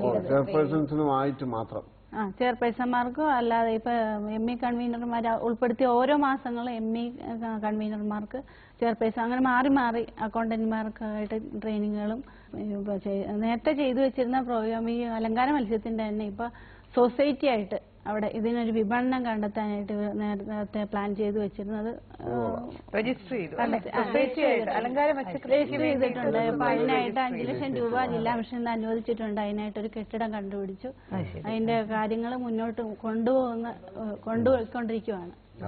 അപ്പൊ അതാണ് ഇപ്പൊ പുതിയ അതിൽ തന്നെ മുട്ട കൊടുക്കാനും അല്ലെങ്കിൽ പച്ചക്കറികൾ അവിടെ തന്നെ എല്ലാം കൂടി സമ്മിശ്രമായിട്ട് ചെയ്യാനായിട്ടാണ് ഇപ്പൊ നമ്മൾ തീരുമാനിക്കാം. പരമ്പരാഗതമായിട്ടും ഈ മീൻ വിൽപ്പനയും ഒക്കെ ആയിട്ട് ബന്ധപ്പെട്ട സ്ത്രീകൾ ഒരുപാടുള്ള സ്ഥലമല്ലേ. അപ്പൊ ആ പരമ്പരാഗത തൊഴിൽ മേഖലയെ സംരക്ഷിക്കാനുള്ളതും വളർത്താനുള്ള എന്തെങ്കിലും കാര്യങ്ങൾ ചെയ്യുന്നുണ്ടോ എന്നറിയാൻ. ഞങ്ങള് ഇതിന് വളർത്താനായിട്ട് നമ്മുടെ കുളങ്ങളിൽ വളർത്താനൊരു സംവിധാനമായിട്ട് പിന്നെ സാപ്പ് എന്ന് പറഞ്ഞൊരു അതുമായി ബന്ധപ്പെട്ട് 3-4 ഫിഷ് മാർക്കറ്റ് ഇട്ടിട്ടുണ്ട്. നമ്മുടെ തീരദേശ മത്സ്യത്തൊഴിലാളികൾക്ക് വേണ്ടിയിട്ടുള്ളൊരു തീരമൈത്രി പദ്ധതിയായിട്ടുള്ളൊരു മത്സ്യ മാർക്കറ്റ് ഉണ്ടാക്കി. എന്തോ എവിടെയാ മാർക്കറ്റ് ഉണ്ടാക്കി? അത് തീവരത്ത് തന്നെ 3-4 ജംഗ്ഷനിലായിട്ട് അവര്. അവിടെ ഈ കുളങ്ങളിലെ മത്സ്യമാണോ അതോ കായൽ മത്സ്യങ്ങളും ഉണ്ട്, അതല്ലാത്തുള്ള മത്സ്യങ്ങളും ദൂരെ പോയി എടുത്തുകൊണ്ട് വന്നിട്ട് മാർക്കറ്റ്. അത് സ്ത്രീകളുടെ കുടുംബശ്രീയുടെ ഭാഗമായിട്ടാണ്. സ്ത്രീകളുടെ നിങ്ങൾ വെള്ളത്താൽ ചുറ്റപ്പെട്ട് കിടക്കുന്ന ഒരു പ്രദേശമായതുകൊണ്ട് മത്സ്യകൃഷി ആയിരിക്കുമല്ലോ പ്രധാന കൃഷി എന്നുള്ള ഒരു അനുമാനത്തിലാണ് സ്ത്രീകളുണ്ട്. അവര് 831 മത്സ്യത്തൊഴിലാളികൾ സ്ത്രീകൾ നമ്മുടെ അതുവരെ മുഴുവൻ പേരും കുടുംബശ്രീ അംഗങ്ങളാണ്. മുഴുവൻ പേർക്ക് ലിങ്കേജ് ലോണായിട്ടും അവർ ആവശ്യപ്പെടുന്നു. അവർക്ക് പ്രത്യേക അയൽക്കൂട്ടമുണ്ടോ? പ്രത്യേകമായിട്ട് 17 അയൽക്കൂട്ടം മത്സ്യത്തൊഴിലാളികളുടെ തന്നെ അയൽക്കൂട്ടമുണ്ടോ? ആദ്യം തുടക്കത്തിൽ പറഞ്ഞു മല്ലിക്കക്ക അത് പഞ്ചായത്ത് പ്ലാൻ ഫണ്ടിൽ ഉൾപ്പെടുത്തിയിട്ടാണ് മല്ലിക്കക്ക കൊടുത്തിട്ടുള്ളത്. പക്ഷെ വേറെ ഒരു പരമ്പരാഗതം നിങ്ങൾ ഇവിടെ കാണിക്കാൻ കൊണ്ടുവന്നിട്ടുണ്ട്. അതാണ് പശു വളർത്തൽ.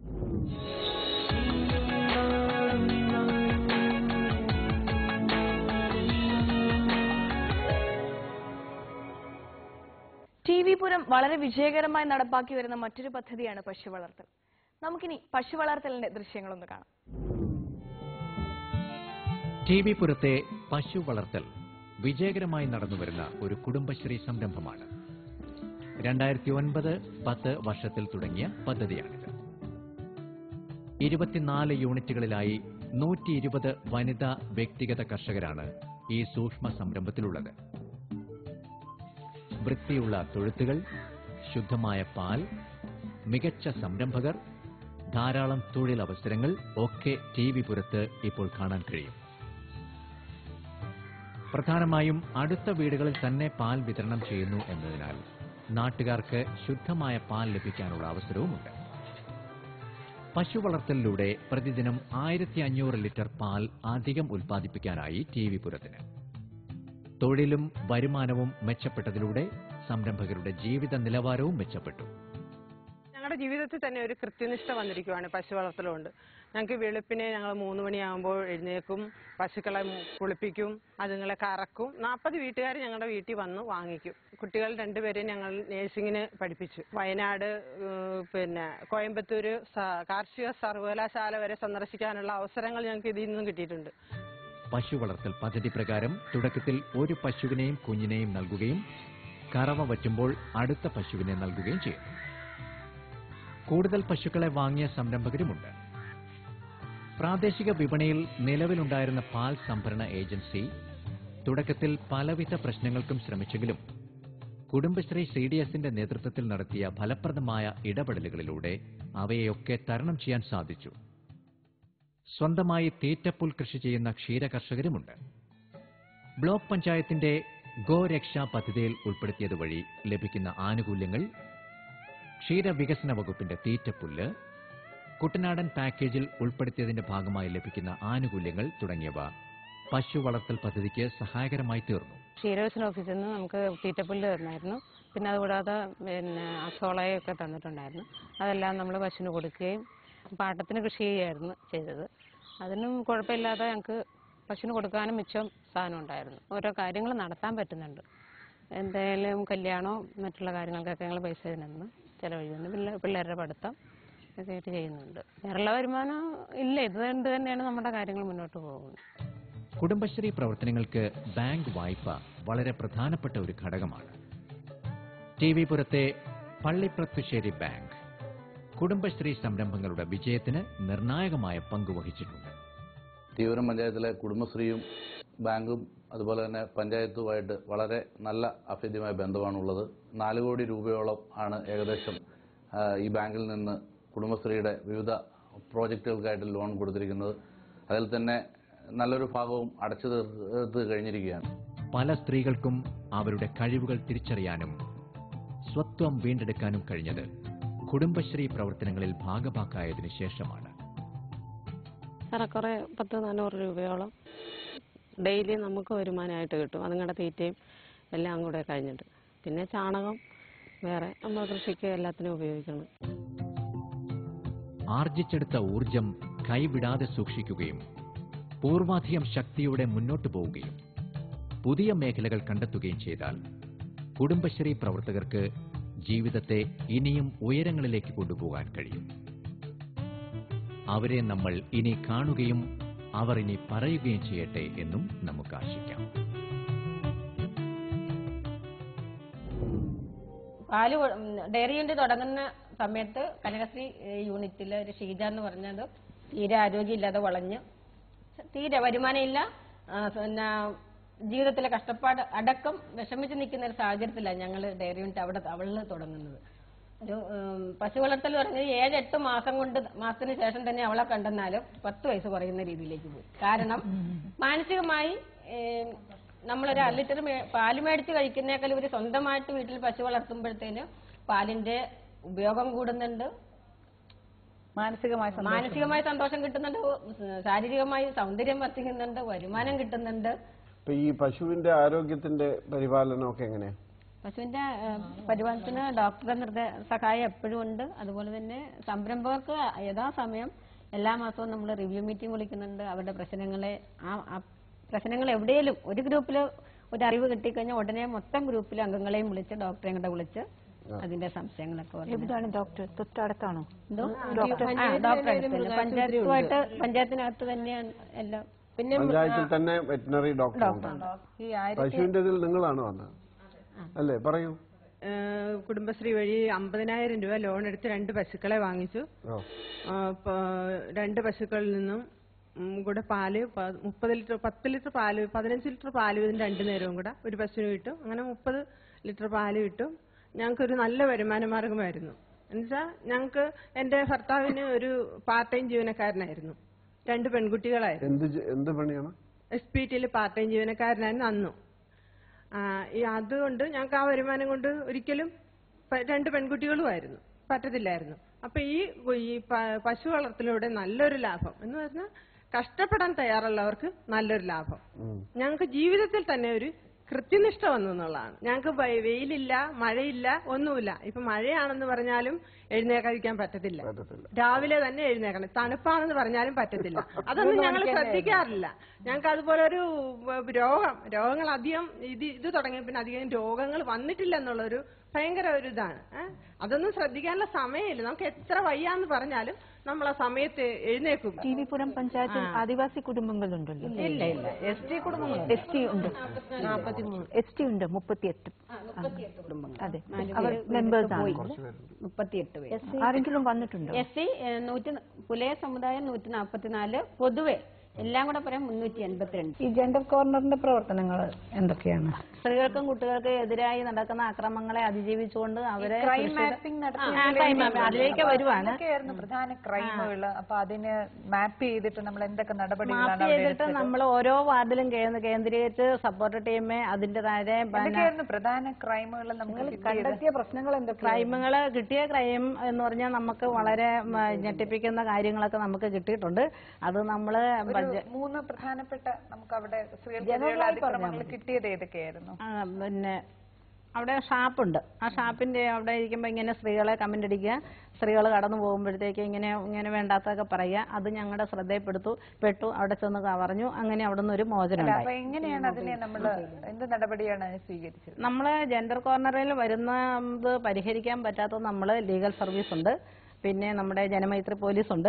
ജനമൈത്രി പോലീസ് എന്ന് പറഞ്ഞ ഹണി എന്ന് പറഞ്ഞ ഒരു SI ഉണ്ടായിരുന്നു. ആ SI ഞങ്ങൾ മിക്കവാറും വിളിച്ചിങ്ങനെ ക്ലാസ് ഒക്കെ എടുക്കുന്നതുകൊണ്ട് ബഹുമാനപ്പെട്ട SIക്ക് വലിയ കാര്യമായിരുന്നു. ഇങ്ങനെ രാത്രി വൈകുന്നേരങ്ങളിലൊക്കെ പോയി ആൾക്കാരെയൊക്കെ പിടിച്ച് ഒരു ഷാപ്പിന്റെ അടുത്താണ് ഈ പ്രശ്നമെന്ന് പറഞ്ഞു. അപ്പൊ നമ്മൾ SIയോട് പറഞ്ഞപ്പം SI അതിനകത്ത് SI വൈകുന്നേരം ഇങ്ങനെ വന്ന് പിന്നെ അല്ലെങ്കിൽ ഞങ്ങളോട് സഹകരിച്ച് അങ്ങനെയുള്ളവരെ കണ്ടുപിടിച്ച് ആ പ്രശ്നങ്ങൾ അങ്ങനെ പരിഹരിച്ചു. പിന്നെ അവിടെ പ്രശ്നം മാത്രമേ ഉള്ളൂ. അല്ല, പിന്നെ അവിടെ ഒരു അമ്പലം ഉണ്ടായിരുന്നു. ആ അമ്പലത്തിന്റെ അവിടെ 16-18 വയസ്സ് ഇടയ്ക്കുള്ള കുട്ടികൾ ഇങ്ങനെ പുകവലിക്കുകയും ഇങ്ങനെ കമന്റ് അടിക്കുകയൊക്കെ ചെയ്യും. അവിടുത്തെ അയൽക്കൂട്ടം സ്ത്രീകളുടെ ഇടപെടൽ കൊണ്ട് ഇങ്ങനെ ഞങ്ങൾ ഹണിസാറിനെ അറിയിക്കുകയും പുള്ളി വന്നത് സാറ് വന്ന് ഇടപെട്ടു. ആ പ്രശ്നങ്ങൾ പരിഹരിച്ച് ഇപ്പം നല്ല രീതിയിലൊക്കെ പോകുന്നുണ്ട്. ജെൻഡറിന്റെ പ്രവർത്തനം നല്ല രീതിയിൽ. ജാഗ്രതാ സമിതിയുടെ ഇതിലേക്ക് ഏതെങ്കിലും കേസുകൾ 3 കേസ്, പിന്നെ 3-4 കേസ് നമ്മൾ പരിഹരിച്ചിട്ടുണ്ട്. ജെൻഡർ കോർണറിൽ 28 കേസുകൾ ഞങ്ങൾ പരിഹരിച്ചു. 3 എണ്ണം ജാഗ്രത സമിതിയിലേക്ക് വിട്ടു. അതിൽ 1 എണ്ണം ഞങ്ങൾ ലീഗൽ സർവീസ് വഴി മൊബൈൽ കോടതിയിൽ എത്തിച്ചു. നിയമപരമായ സംഭവം അതെല്ലാം ഗാർഹിക പീഡനമായിട്ട് ബന്ധപ്പെട്ടല്ലാതെ നിങ്ങളുടെ ഇടയിൽ അമ്മായിമ്മമാരുള്ളത് കൊണ്ടായിരിക്കും അത് പറയാൻ അവർക്ക്. അമ്മായിയമ്മ നാളെ നമ്മളും അമ്മായിമ്മമാരാവേണ്ടവരാണ്. ഇന്നൊക്കെ ആയിട്ടുണ്ട്. അതുകൊണ്ട് തന്നെ ആ കാലഘട്ടത്തിനെ മാറ്റിക്കണ്ട് മരുമക്കളോട് സ്വന്തം മക്കളെ അംഗീകരിക്കുന്ന പോലെ തന്നെ മരുമകളെ അംഗീകരിക്കുന്ന രീതിയിലേക്ക് നമ്മൾ മാറും. ഞാൻ പഞ്ചായത്ത് പ്രസിഡന്റിനോട് ചോദിക്കട്ടെ, ഈ നിങ്ങളുടെ പഞ്ചായത്തിൽ മദ്യപാനം പോലുള്ള പ്രശ്നങ്ങൾ അതൊരു സാമൂഹ്യ പ്രശ്നമായി മാറിയിട്ടുണ്ടോ? അങ്ങനെയാണെങ്കിൽ പഞ്ചായത്ത് അതിനുവേണ്ടി എന്തെങ്കിലും ശ്രദ്ധ തിരിച്ചിട്ടുണ്ടോ, വല്ല പ്രവർത്തനങ്ങൾ നടത്തിയിട്ടുണ്ടോ എന്നുള്ളതാണ്. അങ്ങനെ സാമൂഹ്യ പ്രശ്നമായിട്ടൊന്നും ശ്രദ്ധയിൽ കണ്ടിട്ടില്ല. പക്ഷെ നമ്മൾ എല്ലാ മാസവും പഞ്ചായത്ത് കമ്മിറ്റി കൂടുമ്പം എക്സൈസ് ഉദ്യോഗസ്ഥന്മാരെയും അതുപോലെ തന്നെ പോലീസിൽ നിന്നുള്ള ആൾക്കാരുമൊക്കെ കമ്മിറ്റി കൂടുന്നതിന് മുമ്പായിട്ടൊരു മീറ്റിംഗ് പോലെ സംഘടിപ്പിക്കും. എന്നിട്ട് നമ്മുടെ ഇടയിലുള്ള പ്രശ്നങ്ങൾ ഏതൊക്കെ സ്പോട്ടിൽ ഏതൊക്കെ വാർഡിലാണ് നമുക്ക് പോലീസിന്റെയൊക്കെ ശ്രദ്ധ വേണ്ടിയത്. പിന്നെ ധാരാളം കുട്ടികൾ, കൊച്ചു കുട്ടികൾ, ഈ +2 ഒക്കെ പഠിക്കുന്ന കുട്ടികൾ ഈ മയക്കുമരുന്നിനൊക്കെ അടിമയാവുന്നൊരു സ്ഥിതിയാണ് ഇപ്പോൾ ഉള്ളത്. അപ്പോൾ അതിന്റെ കാര്യങ്ങളൊക്കെ ഞങ്ങൾ എക്സൈസുകാരെ ബോധിപ്പിക്കുകയും അവർ വേണ്ട വിധത്തിൽ ഇപ്പം വൈകുന്നേരമാണേലും അല്ലെങ്കിൽ ഈ സ്കൂൾ വിടുന്ന സമയത്തൊക്കെ ആണെങ്കിലും നല്ല രീതിയിലൊരു ശ്രദ്ധ കൊടുക്കും. ആൺകുട്ടികളുടെ ഇടയിലാണോ? അതെ, ആൺകുട്ടികളുടെ, പെൺകുട്ടിയുടെ ഇടയിലല്ല. കഞ്ചാവാണോ വലിക്കുന്ന? അത് സ്കൂളിൽ നിന്നൊക്കെ ഞങ്ങൾ സ്കൂള് മീറ്റിംഗ് വിളിച്ച് കൂട്ടാറുണ്ട് അധ്യാപകരുടെ. അപ്പൊ അധ്യാപകര് നമുക്ക് ഒരേ നിർദ്ദേശം തരും. അപ്പൊ അതിന്റെ ലഭ്യത എങ്ങനെയാണ് ഈ കുട്ടികൾക്ക് ഇത് എത്തുന്നത്? അങ്ങനെയൊക്കെ അതിപ്പോ +2 അതാത് സ്കൂളിൽ തന്നെ അതാത് പ്രദേശങ്ങളിലുള്ള കുട്ടികൾ മാത്രമല്ല, വെളിയിൽ നിന്ന് വരുന്ന കുട്ടികളും +2 പഠിക്കാനുണ്ട്. ഒരു പഞ്ചായത്തില് ഇപ്പൊ കഞ്ചാവാണെങ്കിലും മറ്റേത് മയക്കുമരുന്നാണെങ്കിലും അത് വരുന്ന ഒരു വഴിയുണ്ട്. അപ്പൊ അതിന്റെ അകത്ത് കുടുംബശ്രീക്ക് മാത്രമായിട്ട് ഇടപെടാൻ പറ്റത്തില്ല. ഏത് കടയിൽ നിന്നാണ്, അതല്ലെങ്കിൽ ആര് വഴി വരുന്നു എന്ന് കണ്ടുപിടിച്ച് പോലീസിന്റെ വണ്ടി നമ്പർ സഹിതം നോട്ട് ചെയ്ത് ഞങ്ങള് പിന്നെ എക്സൈസുകാർക്ക് നിർദ്ദേശം കൊടുത്ത് അങ്ങനെ അത് പിടിച്ചിട്ടുണ്ട്. സ്ത്രീകൾ വീട്ടിനുള്ളിൽ അനുഭവിക്കുന്ന പ്രശ്നങ്ങൾ, അതുപോലെ പൊതുവായ സ്ഥലങ്ങളിൽ സ്ത്രീകൾ അനുഭവിക്കുന്ന പ്രശ്നങ്ങൾ, സ്ത്രീധനം, ഇതുപോലെയുള്ള പല ഇഷ്യൂസ് ഉണ്ടല്ലോ. ഇതേ പ്രാധാന്യത്തോടെ അതും കാണാൻ, അതിനുവേണ്ടി ശ്രമിക്കാൻ നിങ്ങൾ തയ്യാറാവുന്നുണ്ടോ? കാരണം ഞങ്ങൾ ഒരു വാർഷികങ്ങളിൽ വിലയിരുത്തിയപ്പോഴത്തേന് 3ാം ക്ലാസ് വരെ പഠിച്ച ഒരു ചേച്ചി നമ്മുടെ സാമൂഹ്യപരമായിട്ടുള്ള സ്ത്രീകളുടെ നിലവാരം എവിടെ നിൽക്കുന്നു എന്നറിയാൻ വേണ്ടി കുറെ ചോദ്യങ്ങൾ ചോദിച്ചു. അപ്പം 3ാം ക്ലാസ് വരെ പഠിച്ച ഒരു ചേച്ചി വേദിയിലേക്ക് വിളിച്ചു, നിങ്ങൾക്ക് സ്ത്രീധനത്തെ കുറിച്ച് എന്താണ് അഭിപ്രായം എന്ന് ഒരു വാർഷികത്തിൽ ഞാൻ ചോദിച്ചു. അപ്പം മൈക്കിങ് പിടിച്ചു മേടിച്ചിട്ട് അവർ പറഞ്ഞു, എന്റെ മകൾക്ക് ഞാൻ കൊടുക്കുന്ന സ്ത്രീധനം വിദ്യാഭ്യാസമാണ്. അത്രയും 3ാം ക്ലാസ് വരെ പഠിച്ച സ്ത്രീ മകൾക്ക് കൊടുക്കുന്ന സ്ത്രീധനം വിദ്യാഭ്യാസമാണെന്ന് പറയുന്ന രീതിയിലേക്ക് ഉയർന്നിട്ടുണ്ട് എങ്കിൽ കാര്യമായിട്ട് അവരുടെ മനസ്സിൽ ചിന്തകളും അത് വളരെ നല്ല ഒരു കാര്യമാണ്. അങ്ങനെ ഓരോരോ കാര്യങ്ങളും ഇപ്പൊ സ്വന്തം മകൻ കല്യാണം കഴിച്ചിട്ട് വന്നാൽ മരുമകളോട് എങ്ങനെ പെരുമാറും, സ്വന്തം മകളെ അംഗീകരിക്കുന്ന പോലെ അംഗീകരിക്കാൻ സാധിക്കുമോ? 7 പേരോട് ചോദിച്ചാൽ 5 പേരും എനിക്ക് അംഗീകരിക്കാൻ പറ്റും, 2 പേര് പറഞ്ഞു പറ്റുമല്ല. എനിക്ക് അങ്ങനെ അംഗീകരിക്കാൻ പറ്റുമല്ല. ഞങ്ങൾ ചോദിച്ചാൽ എന്തുകൊണ്ട് പറ്റുന്നില്ല? അത് പറ്റുമല്ല, മകൻ കല്യാണം കഴിച്ചോണ്ട് വന്നാലും അങ്ങനെ. ഈ ചോദ്യം ഇതായിരുന്നു, നിങ്ങളുടെ മകൻ കല്യാണം കഴിച്ചോണ്ട് വന്ന മകള് ഒരു സൺഡേ പറയുവാണ്, എടാ നീ നിന്റെ ഭാര്യയും കുട്ടി പുറത്തു പോയിട്ട് വാ എന്ന് സന്തോഷത്തോട് കൂടി പറയാൻ ചേച്ചിക്ക് സാധിക്കുമോ? 7 പേരിൽ 5 പേര് പറഞ്ഞു എനിക്ക് സാധിക്കും. കാരണം എന്റെ മകനെ ഞാൻ സ്നേഹിക്കുന്നുണ്ടെങ്കിൽ എന്റെ മരുമകളെയും ഞാൻ അംഗീകരിക്കണം. എന്റെ മകൾ എന്റെ വീട്ടിൽ പോയി സന്തോഷത്തോടു കൂടി ജീവിക്കണമെന്ന് ഞാൻ ആഗ്രഹിക്കുന്ന പോലെ തന്നെയാണ് എന്റെ വീട്ടിൽ വരുന്ന മരുമകളുടെ അമ്മയും ചിന്തിച്ചിട്ടുള്ളതെന്ന് പറഞ്ഞു. 2 ചേച്ചിമാര് പറഞ്ഞു അതൊന്നും പറ്റൊന്നുമില്ല. കാരണം എന്റെ വീട്ടിൽ കല്യാണം കഴിച്ചിട്ട് വരുന്ന മകളെ എന്റെ മകനോട് നീ 2 മണിക്ക് അവളെ പുറത്തു പോയി എന്ന് കറങ്ങിയിട്ട് വരാൻ പറയുന്ന രീതിയിലേക്ക് എന്റെ മനസ്സ് വളർന്നില്ല. അപ്പം ചർച്ച വന്നു, അങ്ങനെ വരണം. കാരണം സാഹചര്യങ്ങളെ മാറുമ്പോൾ എനിക്ക് തോന്നുന്നു അടുത്ത ഒരു ചോദ്യം കൂടി നമ്മൾ ചോദിക്കണം. അവൾ ഒറ്റയ്ക്ക് അങ്ങ് പോയി ഒന്ന് കറങ്ങിട്ട് വരട്ടെ. ആ ചോദ്യം കൂടി ചോദിക്കണം. സ്ത്രീകളുടെ കുടുംബശ്രീയുടെ പ്രവർത്തനങ്ങളിലൂടെ ഒരു സ്ത്രീയുടെ സാമൂഹ്യ ചിന്തകൾ എവിടെ വരെ നിൽക്കുന്നു, ഇനി നമ്മൾ എങ്ങോട്ട് പോകണം? അപ്പൊ ഈ ടി.വി.പുരത്തെ ഇത്തരം കാര്യങ്ങളെ സാമ്പത്തികത്തോടൊപ്പമുള്ള സാമൂഹിക മാറ്റങ്ങൾ കാണാൻ വേണ്ടി ഒഡീഷയിൽ നിന്ന് സംഘം വന്നെന്നും അവർക്ക് കേരളീയ ഭക്ഷണം കൊടുത്തു എന്നൊക്കെ ഒഡീഷ, കർണാടക, മേഘാലയ ഇഷ്ടം പോലെ സംസ്ഥാനങ്ങളിൽ നിന്ന് ടി.വി.പുരത്തെ സംരംഭകർ എല്ലാം സന്ദർശകരെത്താറുണ്ട്. അങ്ങനെയാണ് ഒറീസയിലേക്ക് തന്നെ എന്നെ സെലക്ട്. ഒറീസയും കേരളവും തമ്മിൽ അവിടുത്തെ ഗ്രാമീണ സ്ത്രീകളുടെ സ്ഥിതിയും ഇവിടുത്തെ ഒന്ന് താരതമ്യം പറയുമ്പോൾ നിങ്ങൾക്ക് തോന്നിയത് എന്താണ് മനസ്സിൽ? ഒറീസയിലെ സ്ത്രീകളും കേരളത്തിലെ സ്ത്രീകളും തമ്മിൽ പറയുമ്പോൾ കുടുംബശ്രീ വരുന്നതിന് മുൻപ് ഒരു 10-30 വർഷം കൂടെ മുൻപുള്ള സ്ത്രീകളുടെ അവസ്ഥയാണ് ഇന്ന് ഒറീസയില്. കേരളത്തില് നമുക്ക് ഒരു സ്വപ്നം കാണാൻ പറ്റാത്ത എന്തൊക്കെ മാറ്റങ്ങൾ വരുത്താനാണ് ഇപ്പൊ അവിടെ ശ്രമിച്ചു? അവിടെ ശരിക്കും ഒന്നാമതൊരു സ്ത്രീയാണെന്ന ഏത് പോസ്റ്റിലാണ് ഇപ്പൊ അവിടെ മെന്റർ RP എന്ന പോസ്റ്റിലാണ് അവിടെ വർക്ക് ചെയ്യുന്നത്. ബാലസഭയുടെ നമ്മുടെ ആള് വന്നിട്ടുണ്ട്. ഞങ്ങൾ വളരെ കൂട്ടായ്മയോട് കൂടിയാണ് ഇത് നടത്തുന്നത്.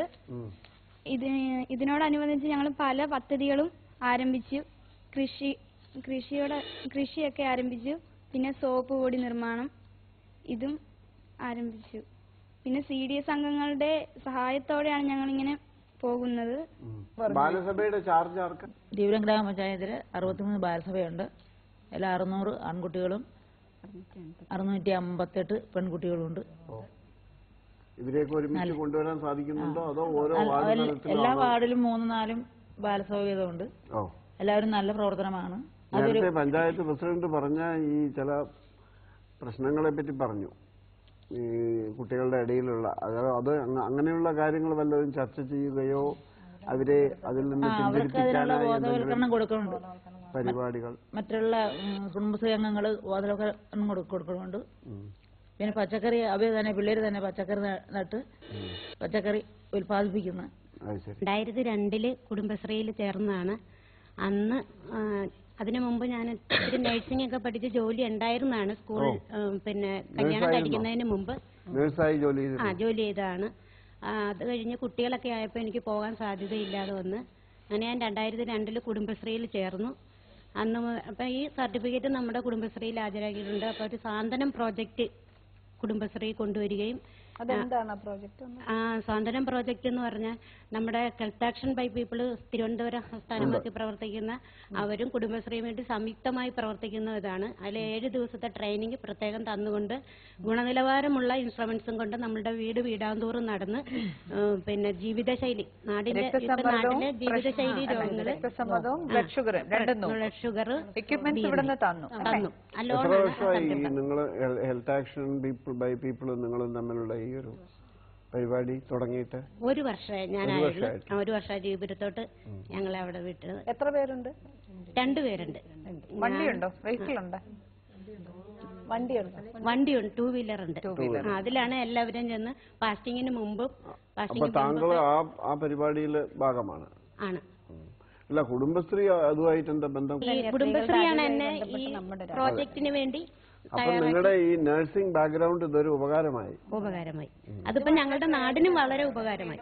എന്ന് പറഞ്ഞാൽ ഓരോ തീരെ ദാരിദ്ര്യരേഖയ്ക്ക് താഴെയുള്ള ആളുകളാണ്.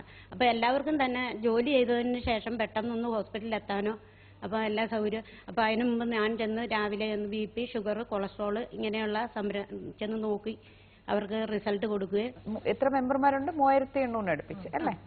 അതിൽ എത്ര പേർക്ക്, എത്ര സ്ത്രീകൾക്ക് പ്രഷർ ഉണ്ട്, ഡയബറ്റീസ് ഉണ്ട്, അങ്ങനെ എന്തെങ്കിലും ഒരു കണക്ക് നമ്മൾ നോക്കിയിട്ടുണ്ട്? കണക്കുണ്ട്. 927 പേർക്ക് ഷുഗറിന്റെ ഒരു നമ്മൾ കണ്ടിട്ടുണ്ട് നമ്മുടെ അംഗങ്ങളിൽ. പ്രഷർ ഉള്ളവര് പ്രഷർ അതിൽ കൂടുതലുണ്ട്. കൂടുതലാണ്.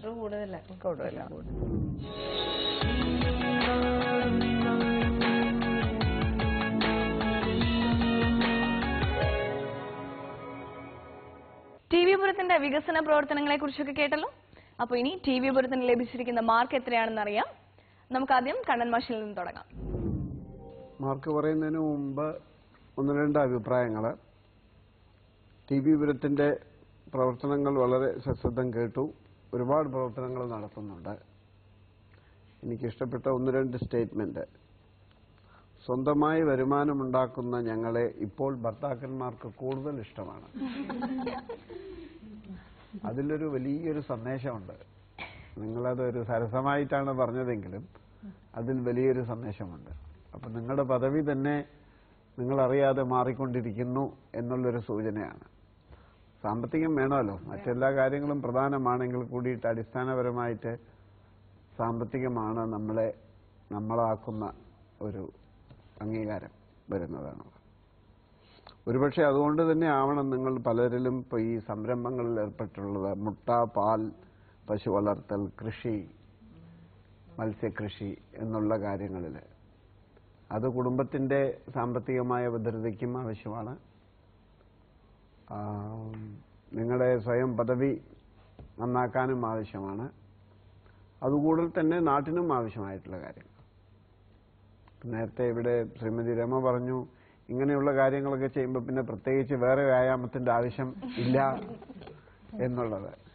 മക്കൾ കല്യാണം കഴിച്ച് പോയാലും വേറെ സ്നേഹിക്കാൻ മക്കൾ ഇപ്പോഴും ഉണ്ടെന്നാണ് പറയുന്നത്. പിന്നെ എനിക്കിഷ്ടപ്പെട്ട വേറൊരു സ്റ്റേറ്റ്മെന്റ്, നിങ്ങൾ അമ്മായിയമ്മ പ്രശ്നത്തെക്കുറിച്ച് തമ്മിൽ ചർച്ച ചെയ്തപ്പോൾ ചോദിച്ചില്ലേ, സ്വന്തം മകനോട് പറയുമോ മരുമകളെയും കൂട്ടി ഒരു ഞായറാഴ്ച നീ ഒന്ന് പോയി കറങ്ങിയിട്ട് വാ എന്ന് എത്ര പേർ സ്വമേധയാ പറയും എന്ന് ചോദിച്ചപ്പോൾ മിക്കവരും തയ്യാറാണെന്നും എന്നാൽ ചുരുക്കം ചിലരെങ്കിലും അത്രയ്ക്ക് ഞങ്ങൾ വളർന്നിട്ടില്ല എന്നുള്ള മാതിരി ഉത്തരം പറഞ്ഞു. അതും ഒരു മാറ്റത്തിന്റെ സൂചന. 5 പേരെങ്കിലും 7-ൽ 5 പേര് പറഞ്ഞല്ലോ. ഇതെല്ലാം കണക്കിലെടുത്തുകൊണ്ട് 25-ൽ 17 മാർക്ക്. 25-ൽ 17. നിവേദിത മാം, എത്ര മാർക്കാണ് TV പൂരത്തിന് കൊടുക്കുന്നത്? TV പൂരം CDSന് ഞാൻ നൽകുന്നത് 25-ൽ 16. TV പൂരത്തിന്റെ മാർക്ക്. സന്തോഷം തോന്നിയത് നിങ്ങൾ ഭക്ഷ്യ സ്വയം പര്യാപ്തതയിലേക്കുള്ള ഒരു യാത്രയിലാണെന്നുള്ളതാണ്. പാലായിട്ടും മുട്ടയായിട്ടും ഒക്കെ ധാരാളം ഭക്ഷണം ഉണ്ടാക്കുന്നു. പെൺകുട്ടികളെ പഠിപ്പിക്കാനായി, അവർക്ക് വിദ്യാഭ്യാസം കൊടുക്കാനായി ശ്രമിക്കുന്നു. എല്ലാവരും തന്നെ എന്തെങ്കിലുമൊക്കെ പ്രവർത്തനങ്ങളിൽ ഏർപ്പെടുന്നു. ഇതൊക്കെ വളരെ സന്തോഷം നൽകുന്ന കാര്യങ്ങളാണ്. TV പൂരത്തിന് ഞാൻ നൽകുന്നത് 25-ൽ 16 മാർക്ക്. 25-ൽ 16. ഈ വിദ്യാഭ്യാസത്തിന്റെ കാര്യം പറഞ്ഞപ്പോൾ ഈ 3ാം ക്ലാസ് വരെ പഠിച്ച ഒരു അമ്മ എന്റെ കുഞ്ഞുങ്ങൾക്ക് ഞാൻ നൽകാൻ പോകുന്ന സ്ത്രീധനം അവർക്ക് കൊടുക്കാൻ പോകുന്ന വിദ്യാഭ്യാസമാണെന്ന് പറയുന്നത് ഒരു ചൂണ്ടുപലകയാണ്. TV പൂരം പഞ്ചായത്തിൽ ഇതുവരെയുള്ള ഇടപെടലുകൾ എങ്ങോട്ടാണ് അവരുടെ ചിന്തയെ നയിക്കുന്നു എന്നുള്ളതിന്റെ ഒരു 3ാം ക്ലാസ് വിദ്യാഭ്യാസമുള്ള ഒരു സ്ത്രീക്ക് അങ്ങനെ ചിന്തിക്കാൻ സാധിക്കുന്നു എന്നുള്ളത് കുടുംബശ്രീയുടെ വിജയമാണ്. നിങ്ങളാണ് അവരെ അങ്ങനെ ചിന്തിക്കാൻ പഠിപ്പിച്ചത്. അപ്പൊ അത് വളരെ സന്തോഷമുണ്ട്. അപ്പൊ നമ്മുടെ 15-ൽ 12 മാർക്കാണ് ചെയ്തത്. 15-ൽ 12 മാർക്ക്. നിങ്ങൾക്ക് ആവശ്യമായ പച്ചക്കറിയും പാലും ഒക്കെ ഉൽപ്പാദിപ്പിക്കുന്നുണ്ട്. അവിടുത്തെ സ്ത്രീകൾ നന്നായിട്ട് അധ്വാനിക്കുന്നുണ്ട്. ഇനി എനിക്ക് തരാനുള്ള ചെറിയൊരു നിർദ്ദേശം എന്ന് പറയുന്നത്, സ്ത്രീകൾക്ക് വേണ്ടിയിട്ടുള്ള വിനോദം കൂടി നിങ്ങളുടെ പദ്ധതികളിൽ ഉൾപ്പെടുത്തണം എന്നുള്ളതാണ്. 10-ൽ 7 മാർക്ക്. TV പൂരം ഒരു കൂട്ടായ്മയുടെ വിജയകഥയാണ്. ഈ വിജയകഥയ്ക്ക് നമ്മുടെ ജഡ്ജസ് നൽകിയിരിക്കുന്ന മാർക്ക് 100-ൽ 68.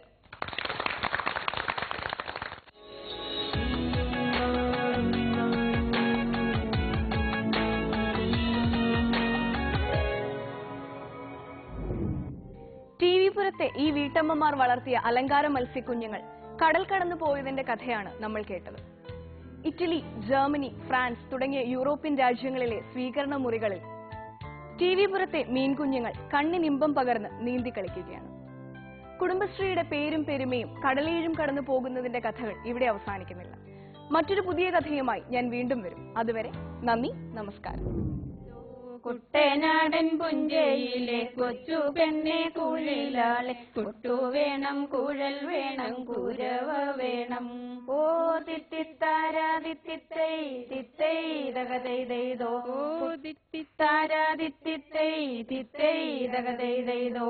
സ്ത്രീകളെ ചൂഷണം ചെയ്യും തിത്തൈ തകതൈതൈതോ. സ്ത്രീകളെ ചൂഷണം ചെയ്യും സമൂഹമേ ഓർത്തിരിക്കൂ, ഇനി ഞങ്ങൾ ഒറ്റയ്ക്കല്ലെന്നറിഞ്ഞിടുക. ഓ തിത്തിത്താരാ തിത്തിത്തൈ തിത്തൈ തകതൈതൈതോ. സ്ത്രീകളെ ചൂഷണം ചെയ്യും തിത്തൈ തകതൈതൈതോ. സ്ത്രീകളെ ചൂഷണം ചെയ്യും സമൂഹമേ